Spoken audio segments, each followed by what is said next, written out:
Hello and welcome to Bible Bites Daily. Today we have reached Numbers chapter 9. In this chapter, we discover profound lessons about God's guidance, our response to His leading, and the beauty of journey with Him through the wilderness of life. As we explore these verses, may our hearts be open to the whispers of God's direction in our own journey.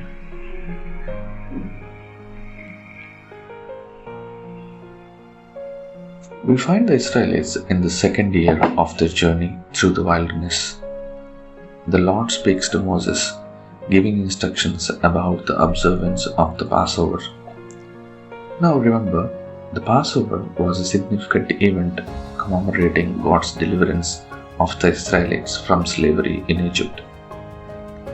In verses 2 to 5, we can see that a group of individuals who were unable to observe the Passover at the appointed time due to ceremonial uncleanness, they approach Moses with a question. Why should we be excluded from presenting the Lord's offering at its appointed time with the other Israelites? Let's pause here and reflect on their situation. These individuals were eager to participate in the worship of God, but they faced an obstacle. Their question reveals a longing to be part of the community's journey with God, to not miss out on the appointed times of worship. In Moses' response in verses 7 to 8, we find a compassionate leader who seeks guidance from the Lord. God's response is filled with grace.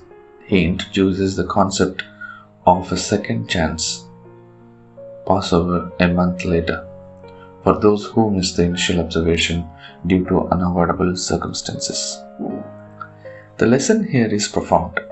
God understands our limitations, and His grace allows us for second chances. Life is filled with unexpected turns, obstacles, and challenges, but God invites us to keep journeying with Him. If you are ever felt like you have missed a moment with God, remember that His grace offers a fresh start. Now, let's explore the symbolism of the cloud that covered the tabernacle. In verses 15 to 23, during the day, the cloud rested above the tabernacle, and at night it appeared as fire. Whenever the cloud lifted, the Israelites would break camp and follow it. If the cloud remained, they would stay in one place. This cloud was a tangible representation of God's guidance. It wasn't just a meteorological phenomenon, it was a divine signal for the Israelites to either move forward or stay put. The cloud symbolized God's presence, leading them through the wilderness. Consider the imagery of the cloud. It wasn't a complicated GPS system or a detailed map. It was a simple yet profound way for God to communicate His guidance. The lesson for us is clear. God's guidance may not always come in the ways we expect, but it is always present for those who are willing to follow. In our lives, how attentive are we to the guidance of God?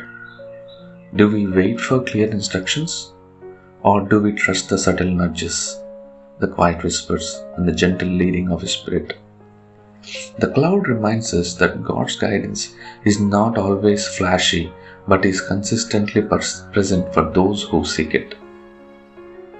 Now, let's turn our attention to the concept of rest and journey in verses 22 to 23. When the cloud remained over the tabernacle for an extended period, the Israelites stayed camped, and when it lifted, they set out on their journey. Their movement was intricately tied to the presence of God. The lesson here is about the balance of rest and journey. God's presence was not just leading them forward, it was also guiding them to rest when needed. In our fast-paced lives, we can learn from this rhythm. There are seasons of movement and progress, and there are seasons of rest and reflection. How can we discern the balance of rest and journey in our own lives? It requires a sensitivity to God's presence, an awareness of His leading, and a trust that He knows the perfect timing for each season. As we conclude our reflections on Numbers chapter 8, let's recognize the overarching message. God's guidance in our journey through life. Whether we have missed opportunities or faced uncertain paths, God's grace offers second chances.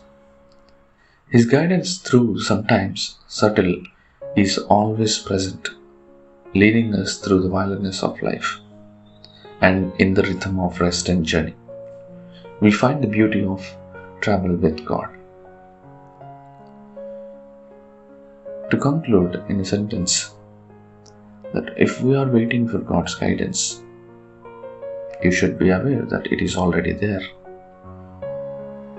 The point is whether you have noticed it or not. So if you have not noticed it, try to be as observant and as much as in prayer and ask the God for His guidance to be shown. Thank you for listening. May God bless you all in abundance.